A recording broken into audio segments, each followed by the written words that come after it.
Our next speaker is Dan De Federicis, who is joined by Manuel Villar and Troy Caupain from the Police Benevolent Association of New York State. These are park police officers, I believe, and University of Police officers. Good evening. Good evening. I wrote good afternoon on my thing.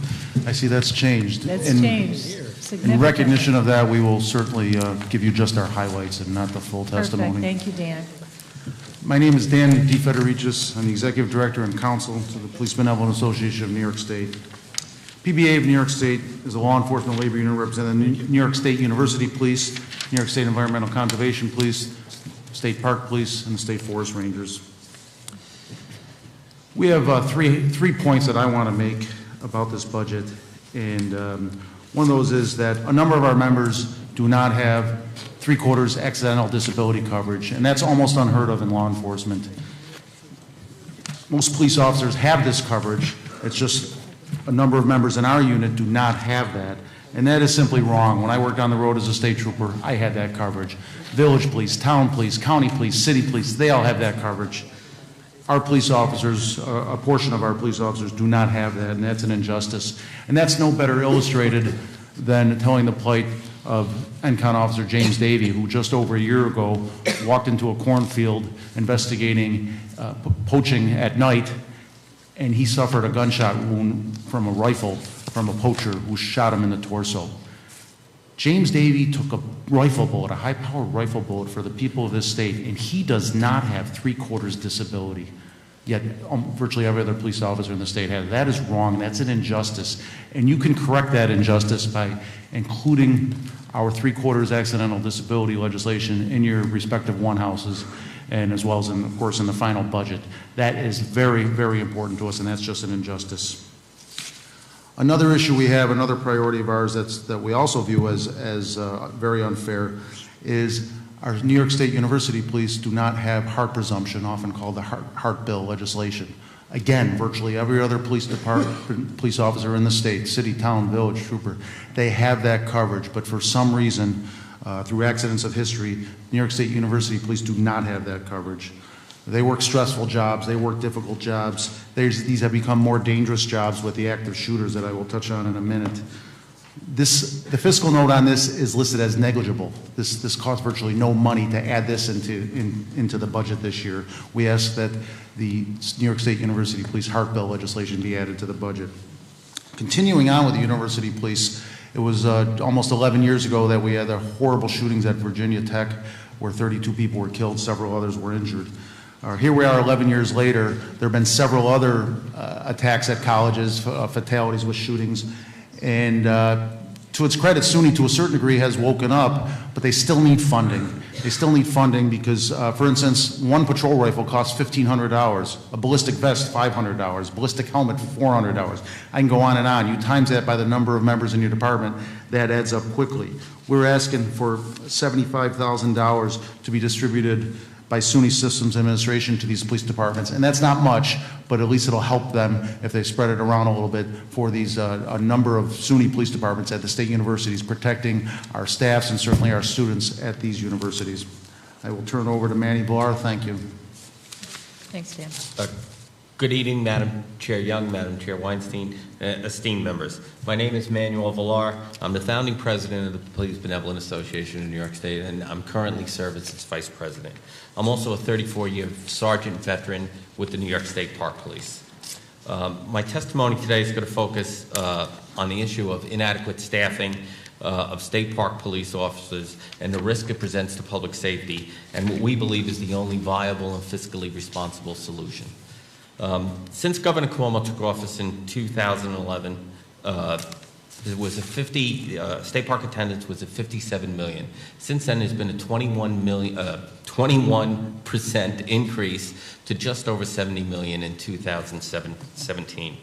A recent 2016 study titled "The Economic Benefits of New York State Parks" stated simply that in addition to the many non-economic benefits, New York State Parks were responsible for a total spending by local and non-local visitors to the tune of $4 billion supported the creation of 54,000 jobs and added an estimated $2.9 billion to the state GDP. In fact, state spending of $543 million plus visitor spending resulted in a total spending of $5 billion. That equates to $9 spent in sales for every $1 spent on state parks. Protecting this economic engine for our state economy is the New York State Park Police. Our officers patrol from vehicles, four-wheel drives, ATVs, snowmobiles. They respond to high environmental disasters. They perform cliff, gorge, high-angle, wilderness, marine rescues. They deal with the potential threat of active shooters routinely, as well as terrorism and highly populated events and concert venues. Despite the massive economic benefits I've detailed, the State Park Police are in a retention and recruitment crisis. Currently, there is an annual attrition rate of about 40%. Contrast that to your earlier testimony you heard from Tom and Gier and the State Police, where their attrition rate is below 8%. State Park Police attrition rate is at almost 40%. Despite continuous and ongoing recruitment, the yearly State Park Police Academies, we continue to lose our highly trained, skilled members to municipal police departments and the state troopers. And this is due to substandard pension and low pay remain the two most significant causes of attrition. The loss of personnel is so severe that since 2000, State Park Police have hired over 600, closer to 700 police officers to maintain an understaffed police force of 250, where at one time it was at around 500 FTEs. In short, since 2000, New York State has hired more police officers that have been employed in other agencies than they actually currently have working, times 3. It's times 3. 700, there's only 250. It's almost a times 3 equation. This is a whopping 100% turnover rate in less than 10 years. The average cost to train a State Park Police officer can exceed $100,000 per member, with each academy costing over $3 million a year. To stop this colossal waste of taxpayers' money, we submitted legislation to both the Senate and the Assembly to merge the State Park Police into the New York State Troopers. We believe the State Park Police Force has been neglected for so long, and the attrition is so terrible that at this point, we only feel that this is truly the only viable option.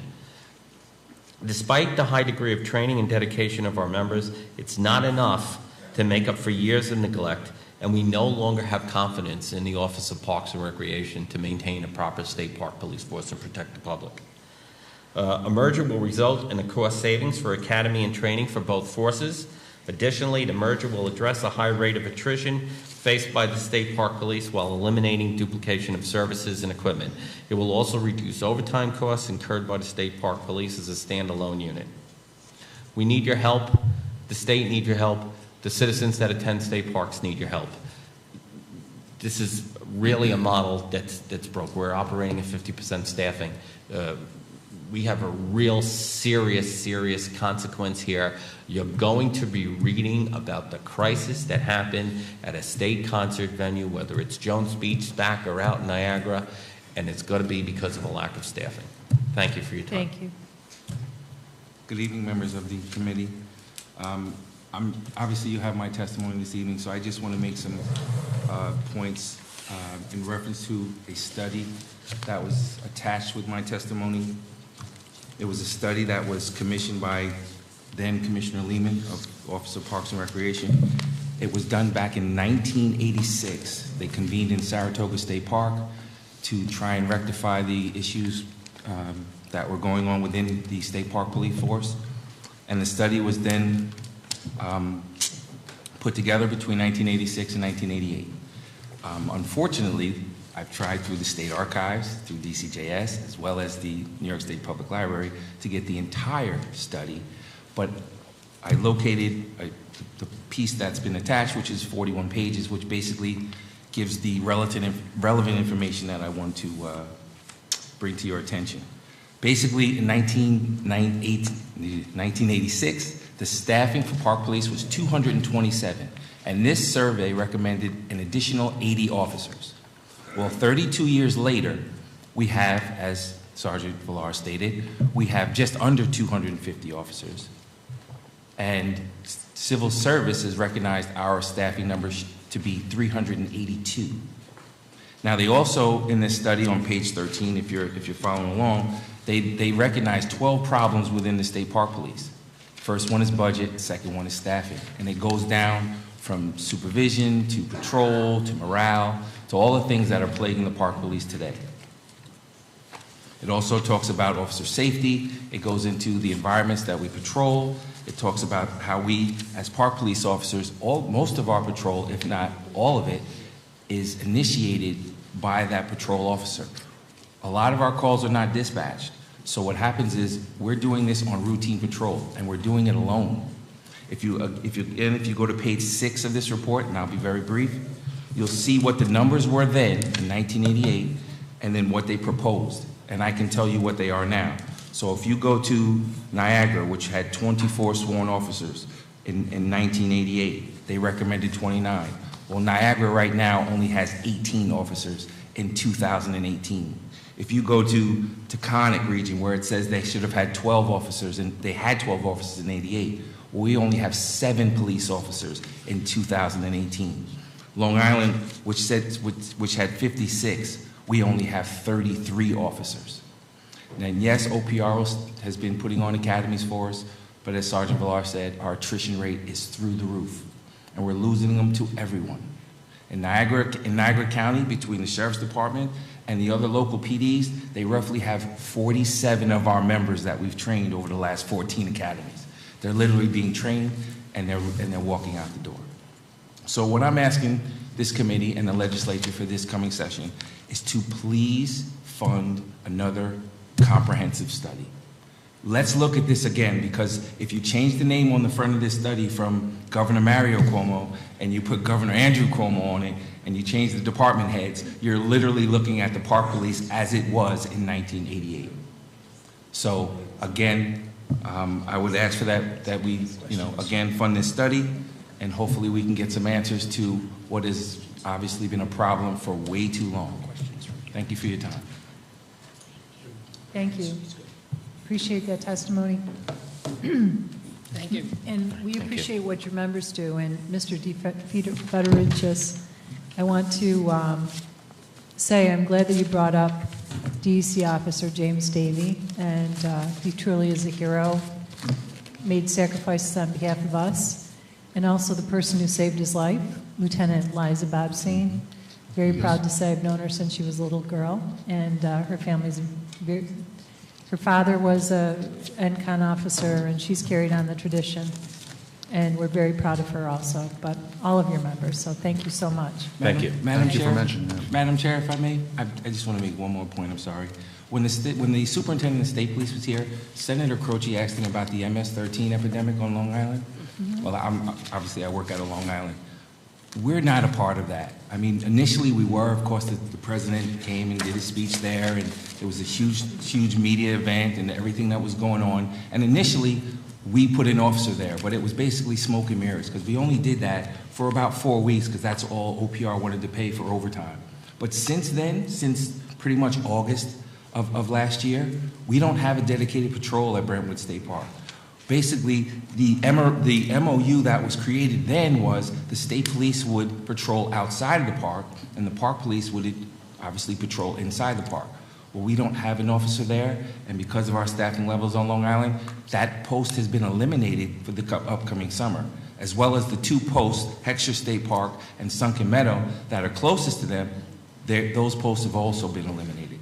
So when they ask about that situation, they say, oh, we're working with the state police and so forth, it's not happening. I would Again, recommend due to our that staffing. you let, especially Senator Croce, know about that, I sure will. and we'll see what we can do to rectify the situation. Thank you so much. Thank you. Thank